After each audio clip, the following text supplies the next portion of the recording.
വളരെ ബഹുമാന്യരായ നിലമ്പൂരിലെ എന്റെ ജനങ്ങളെ, സഹോദരി സഹോദരന്മാരെ, പ്രിയപ്പെട്ട മലയോര കർഷകരെ, പ്രിയപ്പെട്ട വഴിയോര കച്ചവടക്കാരെ,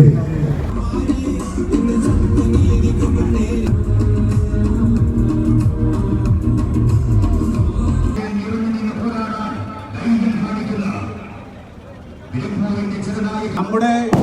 പാവപ്പെട്ട ജനവിഭാഗങ്ങളുടെ പ്രതിനിധികളായിക്കൊണ്ട് ഒരു ഓട്ടോറിക്ഷ തൊഴിലാളിയും ഒരു കർഷകനും അതോടൊപ്പം തന്നെ ഈ